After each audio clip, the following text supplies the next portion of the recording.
Now let us understand hierarchical clustering. So first we will see some theory and then we will do a numerical example.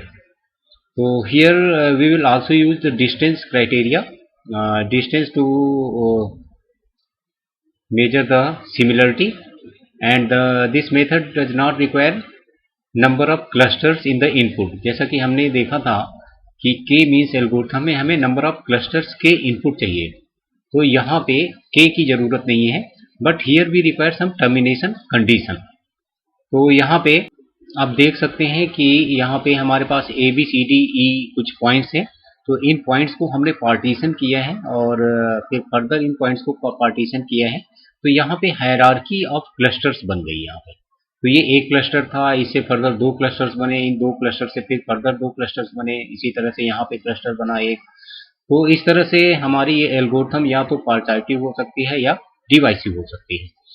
तो हमें देख सकते हैं यहाँ पे कि स्टेप अगर हम यहाँ से हायरार्की क्रिएट करना स्टार्ट करते हैं, step 0, step 1, then we are following agglomerative approach जो कि एग्नेस एल्गोरिथम है.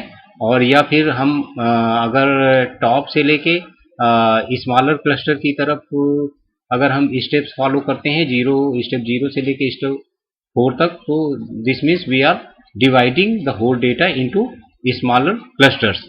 So for that we have Dyna algorithm. Once again you can see what is agglomerative and divisive.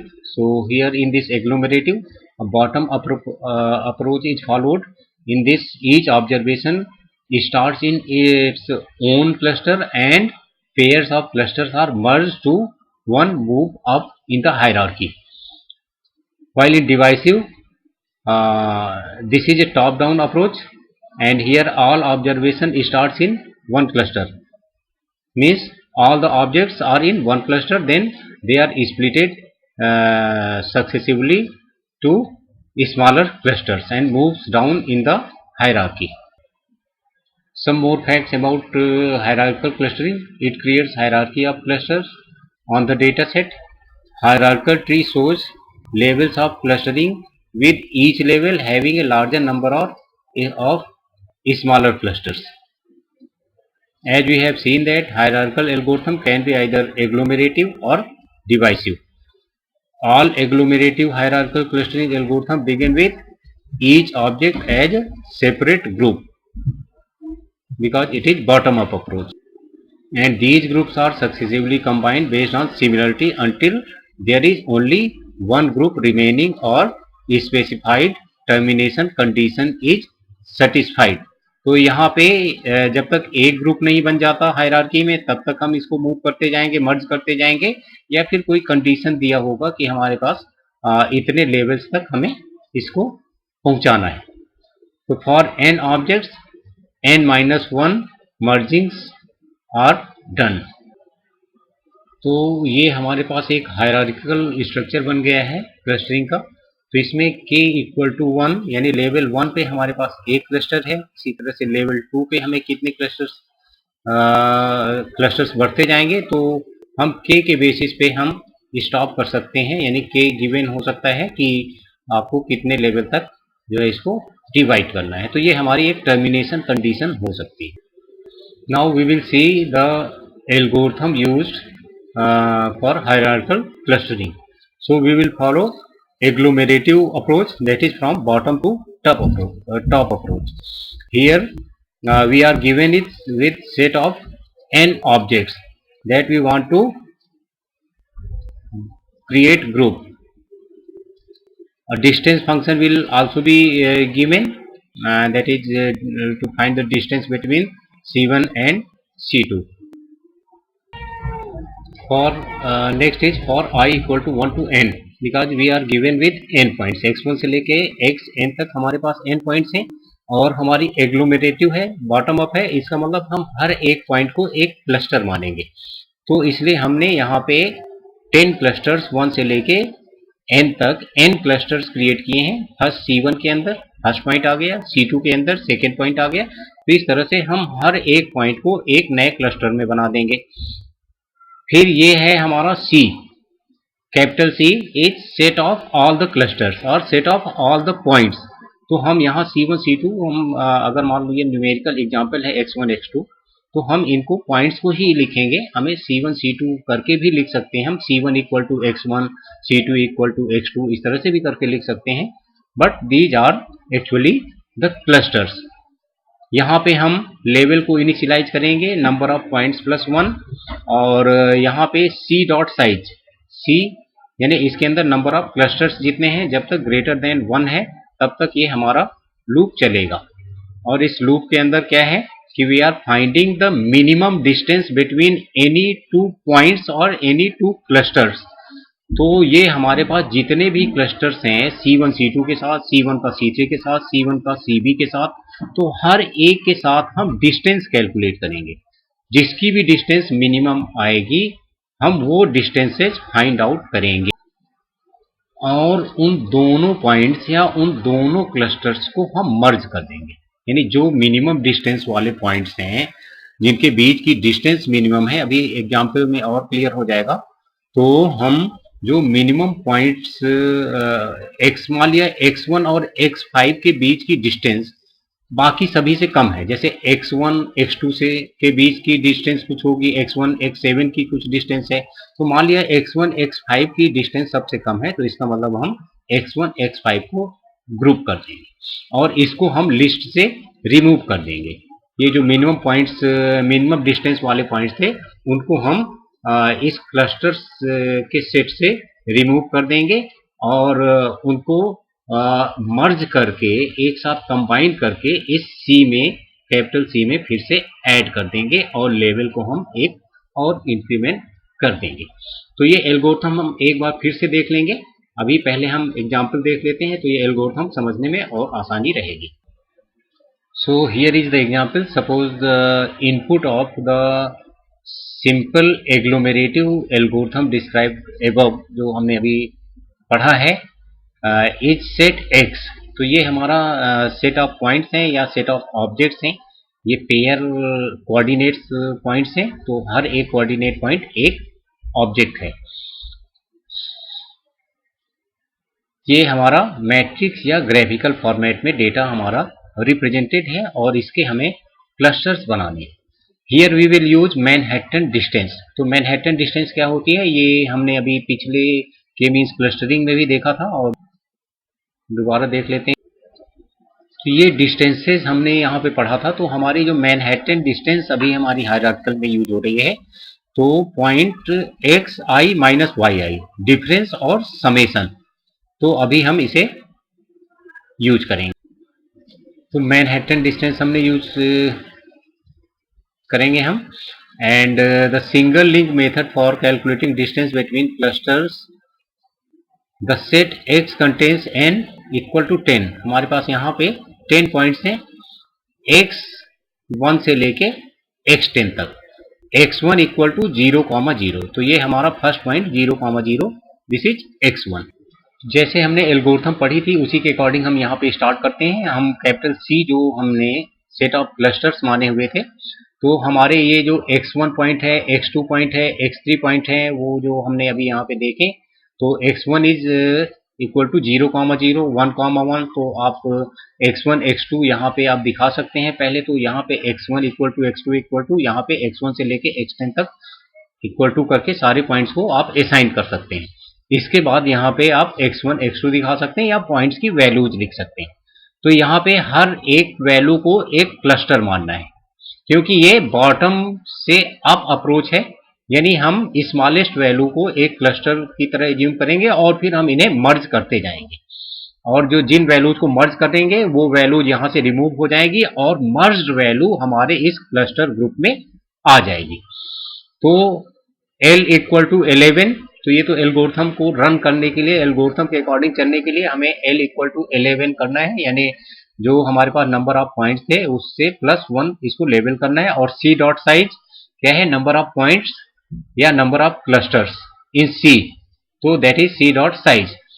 The minimum single link distance between two cluster is 1।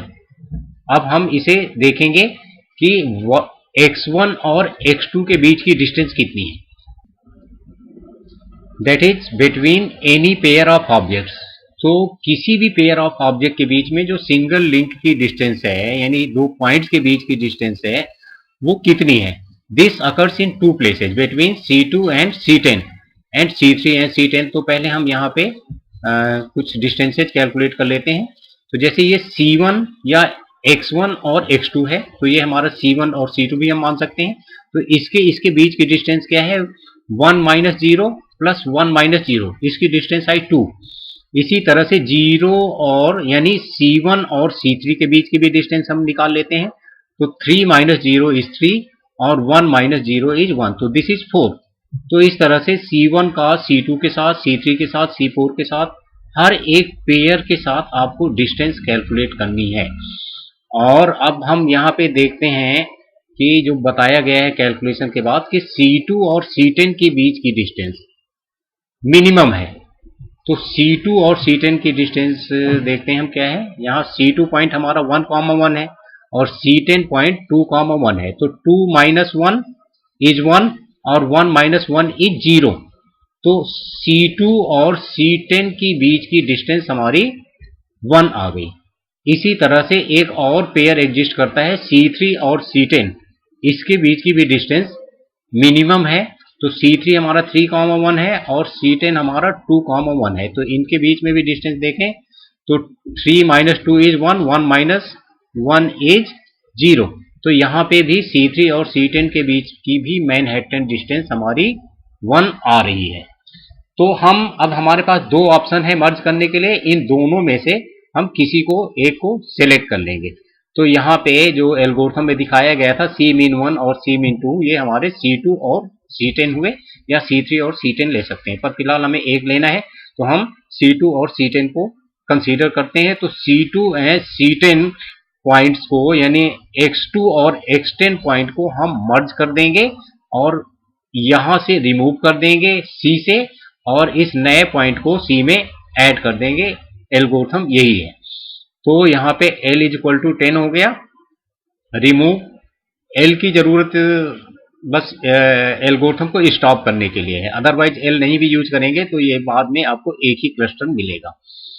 और L का use और एक ये है कि अगर बीच में आपको स्टॉप करना है तब L का यूज है, अदरवाइज L का यूज नहीं है। अगर मान लिया हमने कहा L इक्वल टू 5 पे स्टॉप करना है, तो जितने भी क्लस्टर बन रहे होंगे मर्ज करने के बाद वो हमारा आउटपुट हो जाएगा, और अदरवाइज L की जरूरत नहीं है। तो remove C2 and C10 from C। तो हम X2 और X10 को हटा देंगे, तो हमारे जो पॉइंट्स बचेंगे वो X1 X3 आप यहाँ पे देख सकते हैं, क्योंकि इसके बाद स्टेप्स रिपीट होंगे। तो X1 X3 X4 X5 X6 X7 X8 X9, और जो हमने मर्ज किया था 2 और 10 को, ये नया एक ऑब्जेक्ट या एक नया क्लस्टर जो मर्ज होने के बाद बना है, ये इसमें ऐड हो जाएगा। And now onward this will act as single object like X9 और X8 और एनी अदर। तो अब हमने जो स्टेप यहाँ पे यूज किया था, यही सेम स्टेप फर्दर रिपीट होगा। तो अब हम क्या करेंगे, फिर से पेयर वाइज डिस्टेंस कैलकुलेट करेंगे। तो X1 X3 से डिस्टेंस कैलकुलेट करेंगे, X1 X4 से डिस्टेंस कैलकुलेट करेंगे, X1 X5 X1 X6 X1 X7 X1 X8 X1 X9। और अब X1 का इस ऑब्जेक्ट के साथ डिस्टेंस कैलकुलेट करना है, तो हमें X1 का X2 के साथ भी डिस्टेंस निकालना है और X1 का X10 के साथ डिस्टेंस निकालना है। तो ये दोनों पॉइंट हमारे एक ग्रुप के अंदर है। तो जिससे भी X1 की डिस्टेंस कम होगी, वही डिस्टेंस C1 और ये नया जो क्लस्टर है हमारा C11 इसका नाम होगा वैसे तो ये जो नया क्लस्टर C11 है वही डिस्टेंस हो जाएगी। फिर से हम इसे एक बार रिपीट करते हैं कि X1 की बाकी सबके साथ तो डिस्टेंस निकाल लेंगे क्योंकि एक ही एक पॉइंट है, बट यहाँ पे दो पॉइंट है, तो दो पॉइंट्स है बट वो एक क्लस्टर में है। तो इसके हमें क्या लिखना है, दोनों क्लस्टर के बीच की डिस्टेंस निकालनी है। तो हमें X1 X2 की डिस्टेंस निकालनी है और X1 X10 की डिस्टेंस निकालनी है। तो जो मिनिमम होगी वही इन दोनों क्लस्टर के बीच की डिस्टेंस होगी। फर्दर एल हमारा L equal to L plus one हो गया, 12 हो गया। तो ये हमारे जैसे एल 11 था तो सी 11 यूज करने के लिए यूज हुआ था, यानी नया नाम देने के लिए यूज हुआ है। और सी डॉट साइज हमारा 9 हो गया। तो सी डॉट साइज जब तक 1 से बड़ा है तब तक हम इसको मर्ज करते जाएंगे। और फर्दर आप देखेंगे स्टेप्स रिपीट होंगे सी डॉट साइज बराबर 9 के लिए। तो minimum single link distance between two cluster is 1, this occurs between C3 and C11। तो अब हमारी जो डिस्टेंस आ रही C3 और C11 के बीच की मिनिमम आ रही है, बिकॉज X3 यानी C3 के करेस्पॉन्डिंग X3 पॉइंट है, और C11 में हमारे पास कौन कौन से पॉइंट है? C11 में हमारे पास X2 और X10 पॉइंट है। तो X3 की X2 के साथ और X3 की X10 के साथ डिस्टेंस लेनी है। तो X3 की X10 के साथ डिस्टेंस 1 है, तो X10 इज इन C11। तो इसलिए minimum distance between C3 and C11 जो होगी वो 1 होगी। यही हमने अभी समझा था कि किसी भी पॉइंट की, जैसे कि X3 की X2 या X10 में से जिसके साथ डिस्टेंस मिनिमम है वही डिस्टेंस इन दोनों क्लस्टर के बीच की हो जाएगी।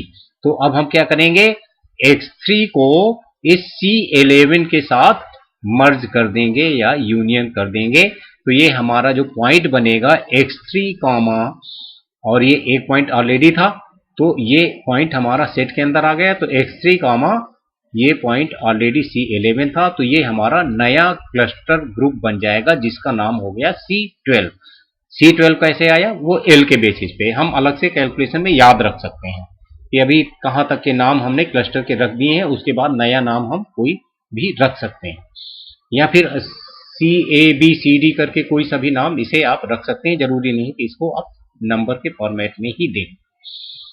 तो अब हम क्या करेंगे, C3 और C11 दोनों को रिमूव कर देंगे और इस नए मेंबर को या नए क्लस्टर ग्रुप को हम C में ऐड कर देंगे, जो कि आप देख सकते हैं X1 X3 हट गया है क्योंकि वो मर्ज हो गया है, X4 X5 X6 X7 X8 X9, और नया हमारा ये जो है X2 X10 और X3, ये नया क्लस्टर हमारा यहाँ पे ऐड हो गया है।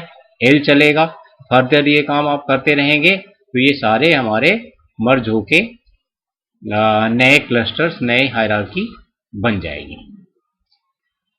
तो इस तरह से 10th इटरेशन तक इसको आपको चलाना पड़ेगा। तो C डॉट साइज जब 1 हो जाएगा तो एल्गोरिथम कंप्लीट हो जाएगी। तो दिस इज हायरार्किकल क्लस्टरिंग।